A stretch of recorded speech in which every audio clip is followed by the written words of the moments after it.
Hi guys, welcome to my channel. Today I'm going to make roti for my family or chapati. So let me show you how I do it. Here we have whole wheat flour, which is called the chakki atta. It's very important that it is whole wheat chakki atta because I have used in the past the whole wheat flour that we get in the markets here in the States. It's very different. This one, it is made out of dark wheat, whereas our chakki atta, it is made out of a white wheat. So the rotis will be soft and it will not be dense, which is what happens when you use whole wheat. So forget this. This is all we need, our whole wheat atta, and we need some salt.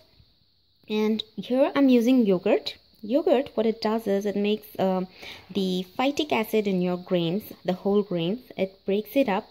And you can use milk in place of that. It's something alkaline that you add to your acidic grains to make it more readily available for our body and to break it down.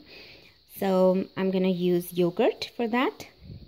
So let's get started with the procedure. I have 4 cups of atta and I have added about 1 teaspoon of salt to it. And here I have 1.5 cups of water, lukewarm water. So it will differ. The whole wheat atta that you are buying, it will the water retention will differ from different brands to brand. So just experiment, add little at first and then start adding more. But this is the ratio I follow. It's 4 cups and 1.5 cups of water. Plus this 3 tablespoons, about 3 tablespoons of my yogurt. So now I'm gonna add my yogurt to the flour. And I'm gonna add little by little water and mix it up to make a smooth dough. So you can see guys, I have little water in my hand. What I'm doing is I'm sprinkling the water all over the flour and I'm using my fingers to mix it all up, the yogurt and the water and salt and everything.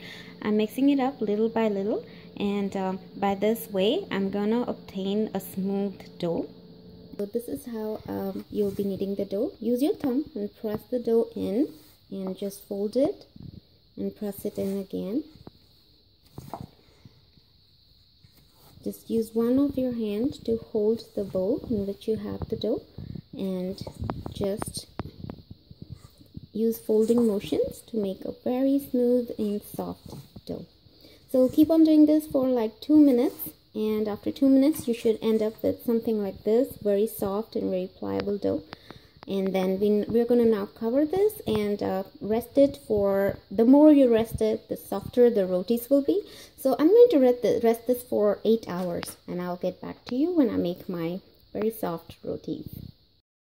Okay guys, so here is one roti. I rolled it out with a rolling pin and some dry flour. So this dough is very soft and pliable. As I said, the resting time makes it more easy to handle, and also it makes it very nutritious. Now the people who have get very much trouble in eating whole grains and they don't digest it well, this method will make it very easy for them to digest your rotis. So next step, I'm going to put it in a very hot tawa, and I'll show you 2 methods to prepare it. Roti is on a very hot tawa. When you see bubbles like on the top, you can see the bubbles. You need to flip it one time and you can see tiny brown spots. Now there are 2 methods. You can just put some oil and make it into chapati. That's what we call chapati with oil. The second method is you would need something like this. I'm going to pick this up and cook it on open fire. Then we will call it as fulka. So on the open flame, what I'm going to do is I'm going to move the griddle off the flame, and I have my roti still on the griddle. I'm going to use my tongs and I'm going to grab that and I'm going to put it right on top of the flame. You can see right away that it is puffing up there. And next we're going to do is flip it and make sure that all sides are cooked.